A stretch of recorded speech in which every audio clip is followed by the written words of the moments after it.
corazones con tu palabra, Señor. Que tú sinceres a Cristo en nuestro carácter, Dios mío. Que quites todo lo que impida que este trabajo sea realizado, Señor Jesús. En contra de nuestra propia voluntad, Señor. Que nos retorzamos del dolor, de la incomodidad, Dios mío. Necesitamos ser como tú eres, Señor. Ayúdanos, Padre, a orar por medio del Espíritu Santo cada día, Señor. Amén. Vamos a Juan 6. Va a estar leyendo la NTV. El Señor en este punto se encuentra, pues, podemos decirlo así, en el momento más álgido de su ministerio. Está en un punto del ojo de la opinión pública. Básicamente el Señor no puede pasar desapercibido por ningún lado. Es difícil que la gente no sepa, ahí viene Jesús, por ahí anda Jesús. Estos son los discípulos de Jesús, quiere decir que Jesús está cerca. Y por lo tanto era pues la influencia, la imagen referente de su época, con todo lo que implicaba, con los que estaban a favor, obviamente con los que estaban en su contra. Y Jesús entonces cruza al otro lado del mar de Galilea, versículo 1. También conocido como el mar de Tiberias. Una gran multitud, como ven, lo vemos acá, siempre lo seguía a todas partes, porque veían las señales milagrosas que hacía cuando sanaba a los enfermos. Recuerden que a nivel de poder, el pueblo de Israel venía en una sequía tremenda. No veían manifestaciones de poder, sino de Elías, de por allá, de Isaías, de los profetas. Y usted dirá, bueno, pastor, pero ¿y Juan el Bautista? Sí, Juan el Bautista es el último de los profetas conocidos del Antiguo Testamento, porque está dentro de ese periodo, pero Dios en él no necesitó hacer manifestaciones de poder por la naturaleza de su ministerio. Y se levanta Jesús con manifestaciones de poder. Por lo tanto, esta era una de las razones por las que los contemporáneos de Jesús decían, wow, Dios está entre nosotros nuevamente, porque vemos milagros, vemos los enfermos sanarse. Y siempre entonces la gente lo seguía. Y entonces Jesús besó una colina y se sentó allí rodeado de sus discípulos. Y ya era casi el tiempo de la celebración de la Pascua. Recuerda que Jesús murió como el Cordero Pascual, es decir, porque murió dentro del tiempo de la Pascua. Y entonces pues, y Jesús entonces enseguida, viendo la multitud que lo seguía, se dirige a los apóstoles, le dice, ¿dónde podemos comprar pan? Una pregunta peculiar del maestro, porque dice el versículo 6 que lo estaba poniendo a prueba, porque Jesús ya sabía lo que iba a hacer. Y Felipe, el apóstol Felipe, le contesta, bueno, aunque trabajáramos meses enteros, no tendríamos el dinero suficiente para alimentar a toda esta multitud. Esto nos habla de que era un número enorme de personas las que estaba acá reunida con Jesús. Enorme. Y bueno, ocurre el famoso milagro de los 5 panes por el muchachito que se acerca a Jesús con esa pureza, con esa sinceridad espiritual. Y Jesús hace el milagro maravilloso de la multiplicación. Todos se alimentan, espectacular. La gente asombrada, dice en el versículo 14, la gente al ver la señal milagrosa que Jesús había hecho exclamó, no hay duda de que es el profeta que esperábamos, porque no solo sana a los enfermos, no solo hay manifestaciones de poder, también hay una manifestación de un milagro creativo. ¿Cómo va a multiplicar unos pocos panes y unos pocos peces? Y todos comimos. Definitivamente que este hombre es el hombre de Dios. Y dice el versículo 15 que cuando Jesús vio que estaban dispuestos a hacerlo rey a la fuerza, se escabulló hacia las colinas él solo. Usted dirá, ¿pero por qué esto? Bueno, porque recuerda, número 1, las profecías, y número 2, siempre los profetas fueron aunque no eran reyes propiamente, pero eran una figura importante que influenciaba el poder de Israel, y ya ellos tenían tiempo pues como colonia. Ellos dijeron, nada, llegó nuestra redención final, lo que los profetas habían anunciado. Y Jesús dijo, no, eso no va conmigo todavía, y se les escabulló, se les escondió, se les fue. Luego, al atardecer, estoy haciendo un recuento bastante rápido para que nos metamos en el contexto a donde quiero llegar en este pasaje de Juan 6. Al atardecer de ese mismo día, después que ocurre este milagro, los discípulos de Jesús bajaron a la orilla del lago para esperarlo. Pero se dieron cuenta que el maestro no salía todavía de su escondite. Y ellos deciden pasar la barca, pasar el río. Se levantó un fuerte viento, Jesús hace otra manifestación de poder, pero ahora para con sus discípulos, porque nada más y nada menos que camina sobre el agua. Aquí se ha especulado muchísimo que el agua se congeló, que es que las moléculas... Mire, póngale la forma en la que usted lo quiera ver. Esto es un milagro sobrenatural. Porque ya sea como haya sido, es espectacular ver a una persona caminar sobre el agua. Impresionante. Ellos se asustaron. Jesús se reúne otra vez con los discípulos y viene otra vez la multitud donde estaba Jesús. Le dije como al principio, le era muy difícil al maestro pasar desapercibido por algún lugar. Ya a este punto era muy complicado. Se le volvieron a reunir a Jesús. Maestro, ¿cuándo llegaste acá?, le preguntaron. Y Jesús contesta de una forma a lo mejor un poco antipática. Jesús a lo mejor contesta de una forma inesperada, a lo mejor de una forma, dijeran algunos, como que le faltó amor a Jesús porque estaba cansado con todo lo que había vivido, como que no había dormido mucho, y esa contesta como que no fue muy propia del maestro, porque le dice: les digo la verdad, ustedes quieren estar conmigo porque les di de comer, no porque hayan entendido las señales milagrosas. Es decir, el propósito de las manifestaciones de poder dentro de la iglesia, empezando por el mismo Jesús, tiene un propósito. Tiene un propósito, más allá del beneficio natural del momento. Es decir, y muchas veces los cristianos caen en la misma postura: wow, Señor, yo necesito que tú hagas una intervención, y Dios te hace el milagro. Y tú crees que la intervención milagrosa de Dios a favor tuyo es simplemente para darte el beneficio natural que tú estabas necesitando, ya sea porque necesitabas un milagro en tu salud, ya sea porque necesitabas un milagro financiero, ya sea porque necesitabas un milagro de protección, porque estabas en un momento de peligro y viste la mano de Dios de forma milagrosa y tú dijiste: gracias, Señor. Pero siempre tendemos a creer que el beneficio propio de la manifestación es simplemente darnos esa provisión en el momento necesario, y no somos capaces de ver realmente hacia dónde nos apunta la señal milagrosa. Y entonces Jesús empieza acá ahora a enseñar para corregir esto, y empiezan entonces los mismos discípulos que lo venían siguiendo. Muchos de ellos a lo mejor participaron de la comida que él multiplicó, ¿ok? Y empiezan a cuestionar al maestro, empiezan a debatir con el maestro, empiezan a hacerle preguntas y a cuestionarlo, en pocas palabras. Inclusive se atreven a decirle en el versículo 30: si quieres que creamos en ti, le respondieron, muéstranos una señal milagrosa. Ya va, pero no acabamos de leer que habían reconocido que él era un profeta de Dios y que Dios lo había mandado. No acabamos de leer que la multitud lo quería hacer rey de Israel porque habían reconocido que Dios estaba con él y que creyeron que era su tiempo. Entonces, ¿cómo ahora le van a decir que le muestra esta señal milagrosa? Y Jesús entonces los sigue refutando, los sigue exhortando, los sigue confrontando, les sigue enseñando por medio de la palabra. Y esta gente pues creyó estar a la altura y le dice: bueno, danos de ese pan que descendió del cielo. Y Jesús se lanza estas poderosas palabras que a lo mejor usted y yo las hemos leído bastante, a lo mejor usted se las sabe de memoria: yo soy el pan de vida, el que viene a mí nunca volverá a tener hambre. Y se lanza estas hermosas y espectaculares palabras que alimentan nuestra alma. Y la gente aquí se puso peor. Bueno, pero ¿cómo es esto que vamos a comer tu carne? O sea, tú ahora nos estás diciendo que nos tenemos que volver caníbales. O sea, ¿cómo es eso? Que tú eres el pan que descendió del cielo, que tú sí eres el pan de vida. ¿Cómo es eso que ahora el maná que comieron nuestros antepasados no les dio vida? Y se pusieron peor. Y Jesús sigue dando unas enseñanzas espectaculares: yo soy el pan vivo que descendió, todo el que cree en mí tiene vida eterna. Tremendo. Y la gente pues sigue confrontada, incómoda, cuestionando las palabras de Jesús.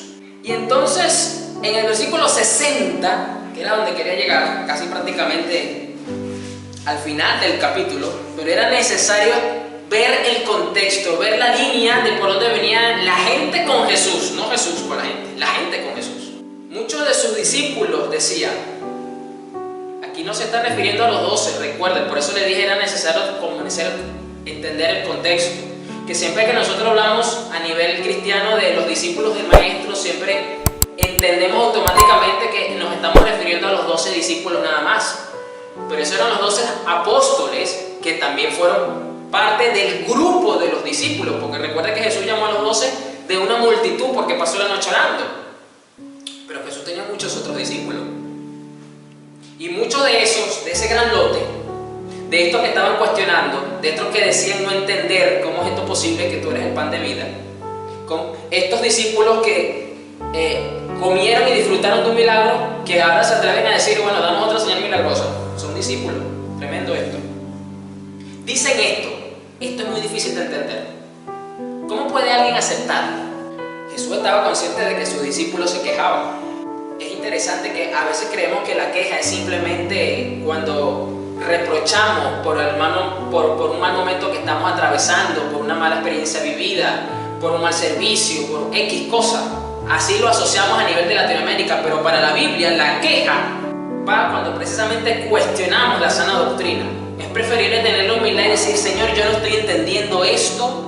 No quiero emitir una opinión de juicio sobre algo que todavía a lo mejor escapa de mi comprensión y yo te pido que me ayudes a entender. Es preferible que usted tome esa actitud para no tener que estarnos quejando en contra de la doctrina que nos da vida eterna. Y esto es muy necesario porque muchas veces, y esto es una gran realidad, no vamos a tener la comprensión absoluta de toda la sana doctrina que tenemos en la Escritura. Hay todavía muchos misterios, hay todavía muchas cosas hasta las generaciones que nos han precedido no han logrado comprender y han preferido hacer silencio y han preferido, Señor, ayúdame, ilumíname. Y Jesús le dice, Jesús estaba consciente de que sus discípulos se quejaban, así que les dijo, ¿acaso esto los ofende? O sea, encima de que se estaban quejando, era tanta la queja, era tanta la actitud de estos discípulos de Jesús, que ya estaban, Jesús estaba viendo que a ellos esta doctrina los ofendía. Imagínese usted la actitud que esta gente estaba teniendo. O continúa diciendo, ¿qué pensarán entonces si ven al Hijo del Hombre ascender al cielo otra vez? Solo el Espíritu, con E mayúscula, de Dios, da vida eterna. Los esfuerzos humanos no logran nada. Las palabras que yo les he hablado son espíritu y son vida. Pero algunos de ustedes no me creen. Incredulidad. Es posible, porque si muchas veces tú no logras comprender una sana doctrina, eso no te va a alimentar la fe y no vas a poder establecerte en la fe. Por lo tanto, el cuestionamiento, la queja, la duda es lo que va a florecer. Pues Jesús sabía desde un principio quiénes eran los que no creían y también quién lo traicionaría. Entonces les dijo, por eso dije que nadie puede venir a mí a menos que el Padre me lo entregue. A partir de ese momento, fíjese, no había pasado sino solamente unas pocas horas, póngale usted 12 horas, menos de 24 horas, porque al día anterior había hecho el milagro, cayó la tarde, los discípulos pasaron la barca, Jesús viene caminando, se reúne con ellos, en la mañana prácticamente del día siguiente ocurre esto que usted y yo estamos leyendo. O sea, menos de 24 horas habían pasado y ocurre este cuestionamiento con los mismos discípulos de la noche anterior, de las pocas horas anteriores. Y a partir de ese momento, muchos de sus discípulos se apartaron de él y lo abandonaron. Este es un mensaje bastante interesante porque Jesús está demandando compromiso de parte nuestra. No está demandando simplemente el creer. Porque para creer, esta gente creía en Jesús. Pastor, pero dice que lo cuestionaron. Sí, después, pero creyeron en él. Lo proclamaron profeta, lo querían nombrar su rey. ¿Por qué? Porque habían creído en él. No basta simplemente con hacer profesiones de palabra de que creemos en Jesús, de que estamos de acuerdo con su pensamiento, con sus enseñanzas. No basta. Jesús nos exige un compromiso, una lealtad para con Él en todo el sentido de la palabra. No podemos decirnos entonces, no podemos catalogarnos como discípulos de Jesús si no tenemos un compromiso férreo con Él. Y a partir de ese momento muchos de sus discípulos se apartaron de Él y lo abandonaron. Entonces Jesús, mirando a los 12, fíjese, ahora hay una diferencia. Dentro del gran grupo de discípulos, ahora Jesús se refiere a los apóstoles. Les preguntó, ¿ustedes también van a marcharse? ¡Wow! ¡Qué tremendo! ¡Qué momento tan tremendo!, ¿sabe? Simón Pedro le contestó, el apóstol Pedro, Señor, ¿a quién iríamos? Tú tienes las palabras que dan vida eterna. Nosotros creemos y sabemos que tú eres el Santo de Dios. A lo mejor usted y yo nos identificaríamos mucho con el apóstol Pedro. Wow, no, yo reconozco cuando una palabra viene de parte de Dios, reconozco que el Señor tiene palabra de vida eterna, yo estoy claro de que el cristianismo pues es el camino al Padre, es lo que nos regenera como seres humanos, es la única respuesta a la vida espiritual de todo ser humano. Aquí voy a ir, a lo mejor usted está igual, no, yo del cristianismo no me muevo, yo estoy claro en la Biblia, yo estoy claro en el Señor. ¿Para dónde vamos a ir? Pero fíjense que aquí la pregunta del maestro desnuda precisamente la condición de la motivación de las personas y pone la base sobre lo que yo les estoy hablando, sobre el compromiso. Porque aquí podemos decir, ustedes también van a marcharse. O sea, el compromiso de ustedes estaba conmigo entonces en base a los milagros que yo hago. O sea, que si yo no hago más milagros, entonces ustedes también se van a ir. O sea, las situaciones, la palabra de Dios confronta las motivaciones más profundas de nuestro corazón. Esta gente estaba cómoda con Jesús. Wow, ¿cómo yo no voy a seguir un maestro que me alimenta? ¿Cómo yo no voy a seguir a este hombre que muestra manifestaciones de poder? Por favor, yo quiero estar con este hombre. Pero esta pregunta, esta confrontación, esta conversación, estas enseñanzas de Jesús demostraron realmente cuál era la motivación, en dónde estaba el compromiso de las personas. El compromiso de estas personas no estaba realmente con Jesús, estaba en el beneficio egoísta que ellos estaban recibiendo de parte de Jesús. Ahora yo pregunto, muchas veces no nos pasa así a nosotros los creyentes, muchas veces no nos pasa eso así igual, porque aquí Jesús los confrontó. Y de verdad que la manera de confrontar de mi maestro es admirable. Y más admirable aún cuando se voltea a hablar con los 12 y les dice, ¿ustedes también se van a ir? Díganmelo de una vez aquí rapidito para salir de esto ya. ¿Con quién está el compromiso tuyo? O sea, realmente nuestro compromiso está con nuestro Señor indistintamente de lo que ocurra o no ocurra con nosotros, haga Él o no haga Él a favor de nosotros. Y a lo mejor podemos tener una respuesta muy parecida a la del apóstol Pedro, muy cristiana, muy evangélica. No, Señor, la palabra de vida no la tienes tú. Y a lo mejor usted, no, Señor, yo te amo, yo te bendigo, yo te voy a servir, yo voy a estar contigo hasta el final. ¿Cuántas veces no hemos dicho a lo mejor palabras parecidas a las que dice aquí el apóstol Pedro? ¿A dónde vamos a ir, Señor? Tú tienes palabra de vida eterna. Nosotros creemos, es decir, de paso Pedro habló ni siquiera en nombre de él, habló en nombre de los 12, porque Pedro no dijo aquí, yo creo y sé que tú eres el santo. No, dice aquí, nosotros creemos y sabemos que tú eres el santo. Es decir, él habló en representación de los 12, de paso. Cada quien pudo haber respondido, pero él respondió en nombre de todos. Vamos a Lucas 22, ahora. Yo sigo con la NTV. Ahora vamos a poner los ojos un momento en el apóstol Pedro. Bueno, ya prácticamente Lucas 22, estamos a pocas horas de que comience, como decimos, pues la pasión de Cristo, que comience las últimas horas de vida del Maestro, donde Él se va a sacrificar. Judas ya está haciendo los últimos acuerdos de su negocio para entregar al Maestro. Ya se está celebrando la fiesta de los panes sin levadura, que es la que precede a la Pascua, que está relacionada una cosa con la otra. Si usted no está muy claro en esto de la fiesta, le invito a entrar al canal de YouTube y buscar el estudio bíblico de las fiestas bíblicas para que entienda qué se hacía, por qué se hacía y qué señal profética está ahí establecida entre el Festival de los Panes y el Festival de la Pascua. Precisamente el versículo 7 lo dice, llegó el festival de los panes sin levadura cuando se sacrifica el cordero de la Pascua. Entonces Jesús manda a Pedro y a Juan a que vayan a preparar el sitio, le dan unas instrucciones milagrosas también, tremendas, ya han preparado todo.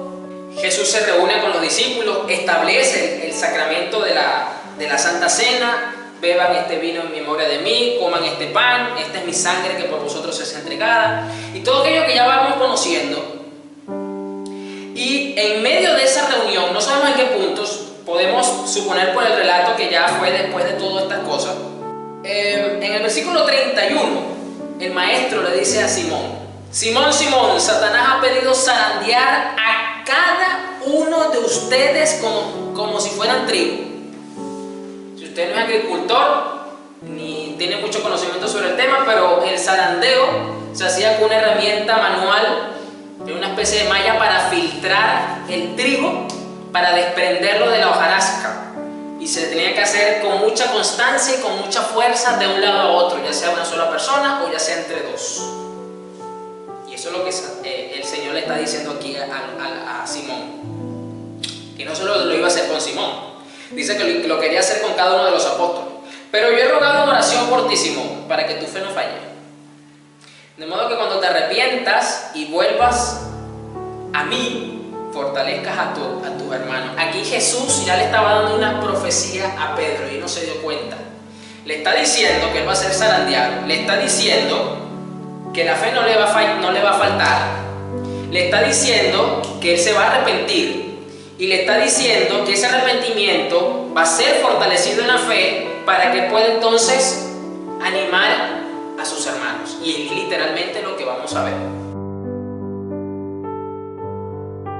Y Pedro dijo en el versículo 33, Señor, estoy dispuesto a ir a prisión contigo y aún a morir contigo. ¿Cuántas veces nosotros no hemos hecho unas declaraciones así también, sobre todo cuando estamos en los momentos de adoración y alabanza en las congregaciones, con la música así suavecita, con el piano que nos mueve la fibra del alma, porque la música está hecha para mover todo nuestro ser, para activar todo nuestro cerebro, y muchas veces lo que usted cree que es unción, realmente no es que es la música haciendo el efecto sobre su vida, pero usted cree que es la unción de Dios. No, no es la unción de Dios, es la música.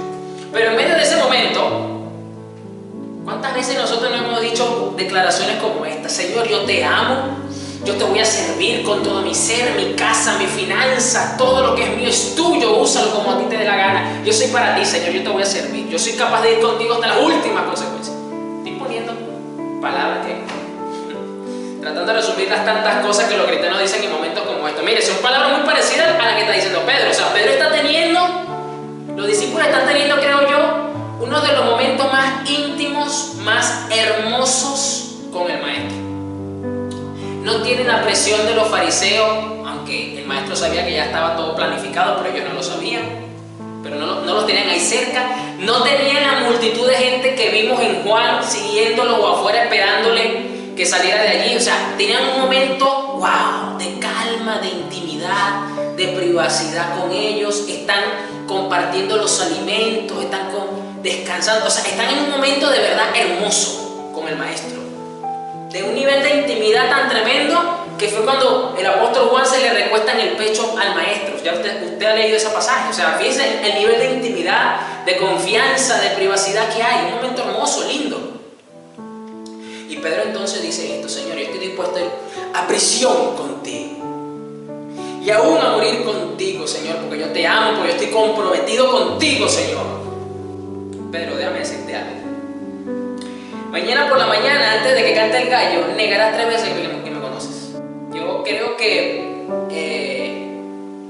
cada vez que el gallo cantaba, o bueno, antes de que el gallo cante, mejor dicho, porque el gallo cantó una sola vez, que negó 3 veces fue Pedro. Pero cuando el gallo cantó, él se recordó de esto y estoy seguro que le pasó por la mente las 3 veces que negó al Maestro. Y eso es como cuando en las películas usted ve que al villano le encajan la espada una vez y después otra vez y después la última, ya está listo, ya está, y se murió. Bueno, creo que el recordar en la vida de Pedro, en esos 3 momentos, es como que si él mismo sintió cómo se traspasó una espada en su alma. Porque él pudo ver realmente el amor, la obediencia, que definen el compromiso que nosotros le debemos al Señor, cómo fue destruido por sí mismo. Cómo realmente ese compromiso que él aquí profesó con estas palabras, no solamente al Maestro, delante de los demás 11, porque eran solamente 13, porque ahí estaba el traidor también ahí, cómo se derrumbó en su misma presencia. Jesús ora luego en el monte y usted sabe, Judas, el Maestro le dice a Judas: lo que vas a hacer, hazlo ya. Pero no se lo estaba diciendo a Judas, se lo estaba diciendo a Satanás, porque el mismo Evangelio dice que Satanás entró en él.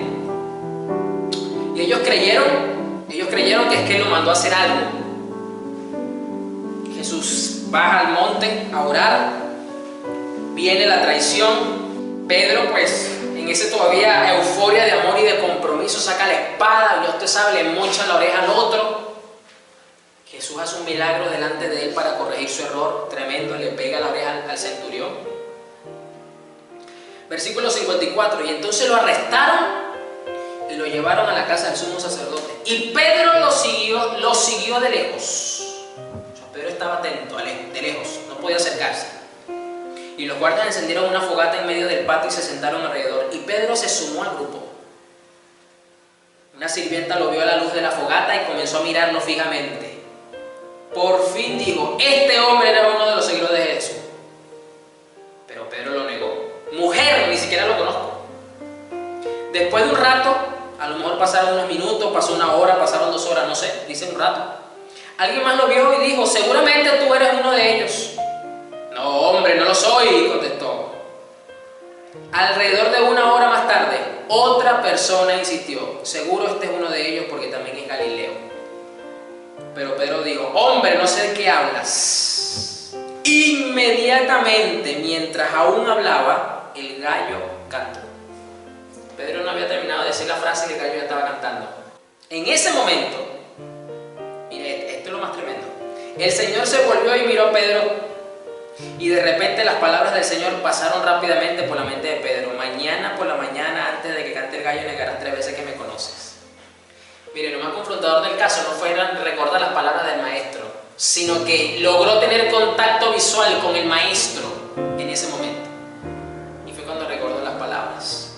Siempre que usted y yo decimos profesar amor por el maestro, no, siempre no, es una ley del evangelio que la devoción, el compromiso, el amor y la obediencia que le debemos y que nos exige el cielo va a ser puesto a prueba para que nosotros miremos realmente si ese compromiso que tenemos es sólido o es efímero. No podemos decir que somos discípulos del Maestro si no tenemos un compromiso sólido, real. Y como la palabra dice que engañoso es el corazón del hombre, ¿quién lo conocerá? Y solamente Dios conoce el corazón del hombre. Nosotros mismos somos engañados muchas veces hasta por esas declaraciones de amor que hacemos al Señor, de esas declaraciones de obediencia que hacemos y por ese supuesto compromiso que decimos que le tenemos al Señor. Y Dios necesita probar estas cosas para que nosotros mismos nos demos cuenta realmente de en qué condiciones estamos, porque Él ya lo sabe todo. Y es precisamente la palabra de Dios la que se encarga de poner a prueba, de desnudar nuestro corazón. Y dice que Pedro salió del patio llorando amargamente. Muy pocas veces usted ve este tipo de expresiones en la Biblia, ¿sabe? Usted encuentra así que personas, y Jesús lloró, y el otro, y fulano, pero de una forma tan detallada y tan explícita, muy pocas veces usted lo encuentra en la Biblia. Que no fue simplemente un lloro. Y Pedro salió ya del patio llorando, no. Dice, y Pedro salió del patio llorando amargamente. Fue una profundidad en su alma y en su corazón. Porque tuvo conciencia real del supuesto compromiso que él decía que le tenía el maestro. La Biblia no lo dice, no lo agarra como doctrina, pero a lo mejor recordó ese momento cuando le dijo al maestro, Señor, yo me quedo contigo porque solo tú tienes palabras de vida eterna, lo que vimos en Juan 6. Recordó unas pocas horas atrás lo que le acaba de decir al maestro, ese momento tan hermoso. Y cayó en la conclusión que realmente no era como él lo pensaba. Y en este punto a lo mejor usted y yo nos podemos sentir frustrados y decepcionados para con nosotros mismos. Decir que la tanta espiritualidad que deseamos tener, las cosas que hacemos para el Señor realmente entonces no tenían ese nivel de compromiso genuino que el Señor está demandando. Y por eso Dios permite las circunstancias en nuestra vida. ¿Qué vamos a hacer? Por ejemplo, no tienes trabajo, Dios, estás orando por un trabajo y Dios te da el trabajo. Dios te permite tener varias opciones de trabajo, puede ser.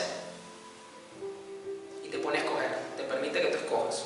Y tú escoges un trabajo. Y tú puedes decir, pastor, pero es que ese trabajo me lo dio Dios. Por supuesto, la Biblia dice que Dios le dio el trabajo, el hombre al trabajo, como una forma también de glorificar y de glorificarlo a Él y de administrar la tierra y de bendecir a su familia. Pero entonces por el mismo trabajo que Dios le da al hombre, por el mismo trabajo Dios lo prueba. Pone a prueba su compromiso, pone a prueba su fidelidad, pone a prueba su amor, pone a prueba su obediencia. ¿Con qué intención? Con la misma intención con la que lo hizo con Pedro. demostrar realmente si somos o no discípulos de Cristo, pero no discípulos cualquiera como los que vimos en Juan 6.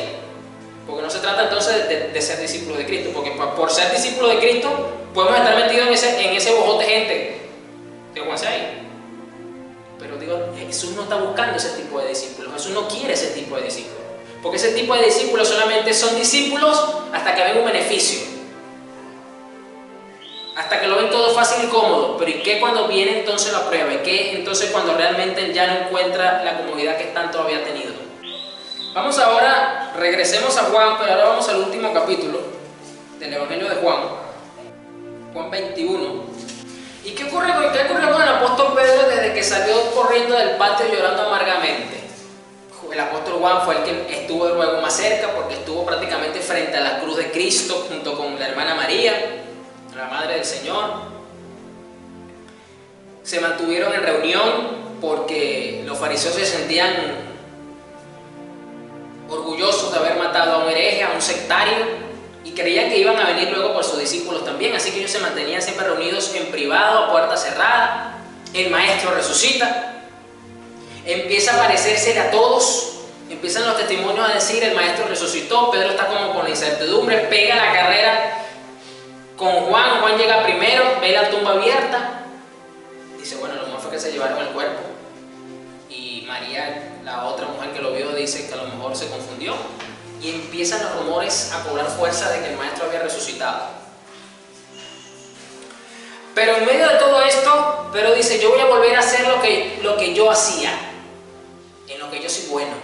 Pero recuerde que Pedro era pescador y regresa a pescar. Usted no ve el relato en la Biblia de que Pedro pescaba, sino aquí, y cuando Jesús lo llama para que sea su apóstol, que dice que dejó las redes y lo siguieron. De resto usted no ve más la actividad pesquera de Pedro por ningún lado. ¿Por qué? Porque él estaba comprometido en servir al maestro. Es decir, Pedro era un buen pescador, porque prácticamente vivía de eso, sustentaba su casa. Pero usted no lo ve más hasta este punto, donde él retoma nuevamente las actividades. Y esto es tremendo, porque muchas veces en el compromiso que Dios nos demanda a nosotros, exige que dejemos atrás toda nuestra vida pasada. Y a veces cuando los cristianos hablan de estas cosas, cuando los pastores usan estos términos, el pueblo, los creyentes, la iglesia, el que ve el video, la transmisión, creen que uno se está refiriendo solamente al pecado. Bueno, como yo era borracho, entonces yo tengo que dejar mi vida pasada de borracho. La gente lo asocia con eso, estoy poniendo un ejemplo. Pero en el caso de Pedro, el nivel de compromiso exigido por el maestro también le pedía que dejara atrás hasta el oficio de pescador.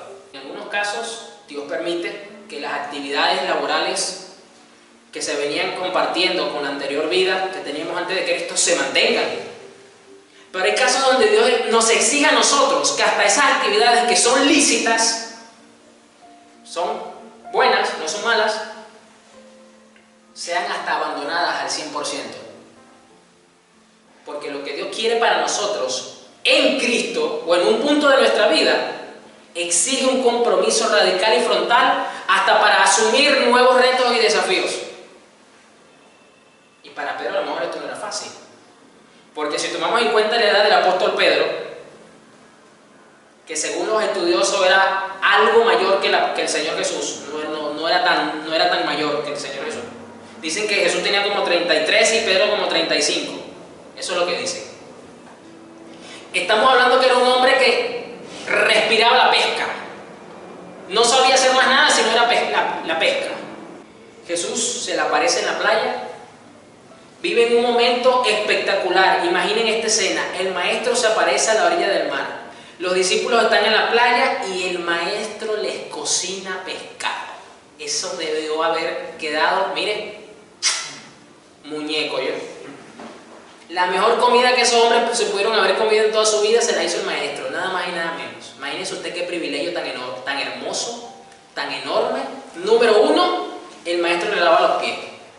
Número 2, luego que resucita, les prepara la cena. Qué privilegio tan espectacular.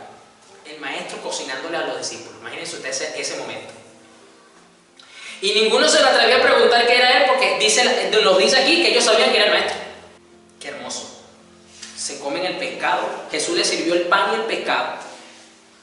Y dice aquí, el desayuno, versículo 12. Ahora acérquense y desayunen, dijo Jesús. Qué desayuno tan espectacular. Ninguno de los discípulos se atrevió a preguntarle quién eres. Todos sabían que era el Señor. Entonces Jesús les sirvió el pan y el pescado. Esa fue la tercera vez que se apareció a sus discípulos después de haber resucitado de los muertos. Es decir, no era la primera vez que se le aparecía. Pero es en este momento que ocurre algo que es necesario que ocurra en la vida del apóstol Pedro. Él tuvo ese momento donde negó a Jesús de forma pública, que se sintió deshonrado, se sintió decepcionado consigo mismo y estaba alicaído, desanimado, y necesitaba una restauración pública también. Y Jesús escoge este momento. Y después del desayuno, Jesús le preguntó a Simón: Simón, hijo de Juan, ¿me amas más que estos? Fíjense qué interesante que cada vez que el Señor Jesús reprendía al apóstol Pedro en los evangelios, no le decía Pedro, le decía Simón.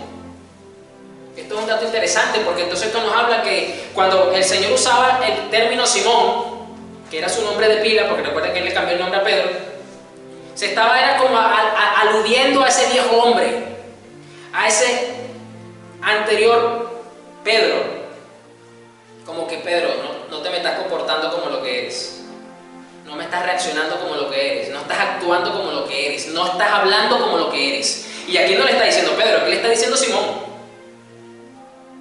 Simón, hijo de Juan, ¿me amas más que estos?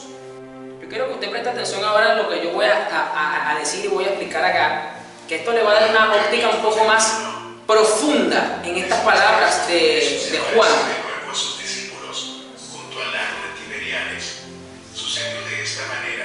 Cuando Pedro le respondió: sí, Señor, tú sabes que te amo, en el texto griego, la palabra griega que se usa aquí, hay un juego de palabras, de términos, que lastimosamente cuando traducen al castellano no logramos apreciarlo.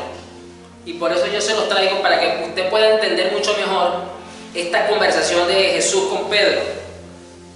La palabra que cuando Pedro le respondió: sí, Señor, tú sabes que te amo, en el texto griego hay un juego de palabras interesante. La palabra que Jesús usó para amor, es decir, cuando le dijo: Pedro, Simón, tú me amas, es agapao. Y es el término que se usa para referirse al amor más grande de la voluntad, que implica compromiso total. Cuando usted lee acá en el original, usted puede ver la palabra agapao. Entonces lo que Jesús le está diciendo con esta frase que se traduce en la Reina Valera: Pedro, tú me amas, Jesús lo que le está diciendo es: Pedro, tú me amas con toda tu voluntad y tienes un compromiso total conmigo, Pedro. Eso es lo que Jesús le está diciendo al apóstol. Pedro, tú realmente me amas con toda tu voluntad y tienes un compromiso férreo, real conmigo. Que era lo que precisamente Pedro le había manifestado en la última cena, antes de recibir la profecía. Fíjese. Y Pedro le contesta: sí, Señor, tú sabes que te amo. Pero cuando Pedro responde, aquí hay otra palabra griega, que es la palabra fileo, con O, acento en la O. Y es un término menos elevado, cuyo significado es afecto solamente. Es decir, cuando Pedro le responde: sí, Señor, tú sabes que te amo, nosotros lo vemos como que, como que nos cuesta entenderlo al castellano, pero cuando nos vamos al griego koiné, al griego bíblico, nos damos cuenta que el término usado por Pedro no está a la altura del término que usa el maestro. Le dice: Señor, con mucho dolor, con mucha conciencia, yo ahora te respondo que realmente no te amo como dije que yo te amaría, porque no tengo el compromiso que yo creí tener contigo. Eso es lo que Pedro le está diciendo a Jesús. Por eso las palabras de Pedro son, a lo mejor usted las percibe como con tristeza, como con dolor, como con decepción, porque él está consciente realmente de que el compromiso que él decía tener realmente no lo tenía. Ahora tiene un poco más sentido, porque nos ayuda a entender mejor esto que está pasando acá. esta conversación de restauración del apóstol Pedro. Y entonces Jesús le vuelve a decir por segunda vez: Simón, hijo de Jonás, ¿me amas? Aquí Jesús vuelve a usar el término agapao. Y Pedro no estuvo dispuesto a usar la misma palabra. En su respuesta volvió a usar el término fileo. Fíjese que a pesar de Pedro todavía estar consciente de que no tiene el nivel de compromiso demandado, que el amor que le debemos al Señor nos exige, no se atrevió ni siquiera a usar el mismo término. No, Señor, yo estoy consciente de que todavía, ahorita más, no tengo el nivel de compromiso que tú esperas de mí. Te amo, lo sabes todo. Por eso el apóstol lo dice: tú lo sabes todo, Señor. Tú sabes que te amo, pero no te amo con el nivel de compromiso que tú exiges. Miren la respuesta ahora del apóstol Pedro. Miren la diferencia de este apóstol Pedro aquí y compárenlo con el apóstol Pedro de la última cena. Miren la gran diferencia. Miren que ya no son aquellas palabras hermosas y bonitas, espectaculares. Yo te voy a seguir hasta la prisión, voy a dar mi vida. Miren el cambio que hay. Miren ese Pedro y mírenlo con este. Y en la tercera ocasión Jesús aceptó el reconocimiento e imperfección y fracaso en el apóstol. En la tercera y última, ahí ya lo reconoce. Y el término acá, ahora que Jesús usa, cuando le dice apacienta mis ovejas, o mejor dicho, cuida de mis ovejas, dice esta versión, otra dice como la Reina Valera, apacienta mis ovejas, dice, es un término ahora que usaban en la época de Jesús para el trabajo dedicado y comprometido de los pastores con las ovejas. Interesante, ¿sabe por qué? Porque en la época de mi Señor Jesús no siempre habían pastos frescos para que los pastores sacaran sus ovejas a comer. Venía la sequía, y si hay sequía usted sabe que no hay pasto fresco, y si no hay pasto fresco la oveja se puede morir. Entonces el pastor tenía que dedicar muchas horas a caminar grandes recorridos de tierra, hectáreas, kilómetros, a ver dónde hay una extensión suficiente para sacar las ovejas hasta allá a comer. Aunque eso involucrara no dormir, porque recuerda que no había carro, no había moto, no había tren, era a patica, en burro o a caballo. Tenía que regresarse a atender a su esposa y sacar las ovejas hasta el sitio donde él encontró el pasto. Imagínense el nivel de compromiso que había que tener. Eso es lo que ahora Jesús le está diciendo al apóstol Pedro. Pedro, alimenta mis ovejas, Pedro. Te digo la verdad, cuando eras joven podías hacer lo que querías. Te vestías tú mismo e ibas a donde querías ir. Sin embargo, cuando seas viejo, extenderás los brazos y otros te vestirán y te llevarán a donde no quieras ir. Jesús dijo eso para darle a conocer el tipo de muerte con la que Pedro glorificaría a Dios. Entonces Jesús le dijo, sígueme. Le dijo las mismas palabras que le dijo cuando lo encontró a la orilla del mar, al principio de su ministerio. Le dijo, sígueme y te haré pescador de hombres. Y dejaron las redes y lo siguieron. Fíjese, le hizo prácticamente como el mismo llamamiento. Porque este apóstol no fue el mismo apóstol de aquella vez. Ahora este apóstol entendió que para ser discípulo de Cristo, para amarlo realmente, necesitamos sincerarnos en nuestro compromiso con el Señor. Si realmente queremos ser discípulos comprometidos o simplemente queremos seguir siendo simpatizantes creyentes que creemos ser discípulos de Cristo. Porque de esos hay bastante. Lo han habido desde que estaban con mi Señor y hoy día también los hay. Pero realmente somos discípulos comprometidos. Realmente el Señor nos ve de esta forma. Realmente el Señor nos está demandando que le amemos. Y fíjese entonces acá que para la Biblia, para Dios, para Jesús, amarlo realmente implica un compromiso genuino con Él. ¿Estamos realmente nosotros comprometidos con el Señor? ¿O estamos como el apóstol Pedro? Yo creo que todo creyente pasa por lo que ha pasado el apóstol Pedro. En algún punto de su vida se va a dar cuenta que el supuesto compromiso que dice tenerle realmente no es tal dicho compromiso. Y vamos a necesitar entonces tener la conciencia de esto. Nos vamos a frustrar con nosotros mismos, nos vamos a decepcionar a tal punto de quizás lloremos igual como lo hizo el apóstol Pedro. Pero como el que comenzó la buena obra en nosotros la va a perfeccionar hasta el día de Jesucristo, el Señor va a venir a nosotros nuevamente y nos va a alimentar, se nos va a servir por medio de su Espíritu y nos va a preguntar de alguna u otra forma: ¿tú me amas de verdad? ¿Realmente tú me amas? Porque yo te amo de forma inimaginable. Di mi vida por ti. ¿Realmente tú me amas a mí? Entonces, la forma en que nosotros demostramos que realmente estamos amando al Maestro es, número uno, evidentemente, con una obediencia firme. Jesús lo dijo: el que me ama guarda mis mandamientos, evidentemente. Y segundo, con un compromiso real. Porque aquí Jesús les dijo, Jesús dijo eso para darle a conocer, versículo 19, el tipo de muerte con la que Pedro glorificaría a Dios. Sin embargo, cuando se vio, extenderá los brazos. Es decir, murió. La historia, todo el mundo lo afirma. Creo que no he visto otras versiones que no digan lo contrario, de que Pedro murió crucificado, pero boca abajo. Porque él dijo, inclusive, esa fue una petición del apóstol Pedro, que él no era digno de morir siquiera como murió su maestro, y pidió que lo voltearan. Fue crucificado boca abajo. Y se cumplió lo que le dijo aquí el maestro. Entonces Jesús le dijo: sígueme. Pedro, sígueme.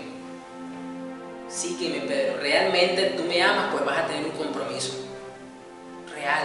Entonces, amada iglesia, amado hermano que estás escuchando, que estás acá sentado o que estás mirando la transmisión, esto es un llamado realmente de parte del Señor a nuestras vidas, para que nos sinceremos, para que realmente miremos si de verdad nosotros tenemos un compromiso real como discípulos del Maestro, que va a poner a prueba realmente el amor que le decimos profesar. Porque como Pedro muchas veces decimos muchas cosas bonitas, espectaculares, hermosas, pero esas palabras realmente muchas veces no demuestran el compromiso que le decimos tener al Maestro. Y ese compromiso, esa lealtad va a ser puesta a prueba. A lo mejor ya lo estás pasando, o lo vas a pasar, o no te has dado cuenta y ya lo pasaste. Pero ¿cómo tú vas a saber si realmente ya fuiste puesto a prueba en esto? Si tú sientes un nivel de decepción y de frustración contigo mismo, hacia con tu Señor. Si todavía no te sientes así, quizás todavía no te ha llegado a ese punto en el que el gallo te cante 3 veces, perdón, te cante una sola vez. Entiéndase que ese gallo sea esa circunstancia que va a poner a prueba dicho compromiso. Y es solamente cuando eso ocurra que tú vas a poder tener esa conciencia plena y a lo mejor vas a llorar. No sé, a Pedro esto le duró unas horas, unos días. Le duró por lo menos 3-4 días, porque usted sabe que Jesús resucitó el tercer día. Entonces por lo menos le duró 4 o 5 días, no sé. Pero le duró poco tiempo. No sé cuánto tiempo te va a llevar a ti. No sé cuánto tiempo me va a llevar a mí. ¿Sabe cuando a mí, y esto yo lo voy a decir ahora a nivel personal, cuando yo caí en cuenta en esto? Cuando en Venezuela yo estaba pasando junto con mi esposa un tiempo de finanzas, de crisis bastante dura. Y el Señor empezó a procesarme, a quitar el orgullo, a quitar la prepotencia, a demostrar realmente si ese amor era genuino, a poner a prueba luego la lealtad que yo le decía tener. Cuando los únicos 2 trabajos que me salieron para ese entonces eran 2 trabajos que yo calificaba como no trabajos dignos para un ser humano. Ese era mi pensamiento en ese entonces. Que era el de taxista. Yo decía que el que trabajaba de taxista era porque era un flojo, era porque era un vago, era porque realmente no tenía ganas de surgir. Y el otro era porque tenía un perfil muy parecido, que era el de vigilante. Para mí la figura del vigilante en Venezuela era una figura de personas que no tenían esperanzas de vida, que no tenían proyectos de vida, que no tenían nada, sino que se conformaban con lo que tuviesen a la mano. Y por lo tanto yo menospreciaba esas 2 figuras, esos 2 oficios. Y a mí no me tocó de otra que ser taxista y luego ser vigilante. Y empecé a darme cuenta que realmente el amor que yo le tenía al Señor no era tal. La lealtad, el compromiso que yo le tenía al Señor no era tal. ¿Y sabe lo más triste? que en ese entonces yo duré un promedio como de 9 meses sin poderme congregar. Tenía un horario 24/24, recuerdo. Y me ponen en un servicio en Venezuela, y enfrente de ese servicio donde yo estaba quedaba una iglesia cristiana. Y yo tenía 9 meses que no iba a la iglesia. Y yo veía como los hermanos entraban a su servicio y salían de su servicio. Entraban a su servicio y salían de su servicio. En un punto sentí esa frustración y esa decepción como creyente. Decía, Señor, el compromiso que yo decía que te tenía no está. El amor que yo decía que te tenía no está. Y caí en ese punto en el que cayó el apóstol Pedro. Entiendo bien un poco esta frustración, esta decepción, pero que me bendijo, porque esto es lo más tremendo del amor de nuestro Padre Celestial, que para los que aman a Dios todas las cosas ayudan para bien. Es tremendo que hasta estas situaciones, circunstancias que podemos atravesar nos dejan una enseñanza, ¿no? Porque nos desnudan el alma y el corazón para que nosotros nos arrepintamos. ¿Cómo fue lo que le dijo el maestro? Pedro, Satanás los ha pedido a cada uno de ustedes, y yo he orado para que tu fe no falte, y para que luego de que te arrepientas. Pedro dirá, pero ¿de qué me voy a arrepentir si yo no he pecado? Quizás no lo pensó. Pero maestro, pero tú me estás diciendo que me va a faltar la fe. Pero no, yo te amo hasta que soy capaz de ir para la muerte y para la cárcel contigo. ¿De qué me voy a arrepentir? ¿Me voy a arrepentir de ir a la cárcel contigo? Entendió esa palabra ahora. Después que te arrepientas de tener un compromiso tan endeble y tan falto, tan de cartón, vas a fortalecer a tus hermanos. ¿Por qué? Porque luego de esto, el apóstol Pedro fue fortalecido en la fe, fue un pilar en la iglesia naciente, fortaleció la fe de los hermanos. Y eso que usted sabe que Pedro sufrió cosas fuertes, pero su actitud, su compromiso férreo, realmente ahora sí, hasta la muerte, sirvió de esperanza, de ánimo, de consuelo para la iglesia, aparte de las epístolas que escribió. Así que vamos a orar, porque realmente necesitamos cada día, y a pesar de que yo viví esto, yo lo experimenté, cada día somos llevados a amar más al Maestro, más.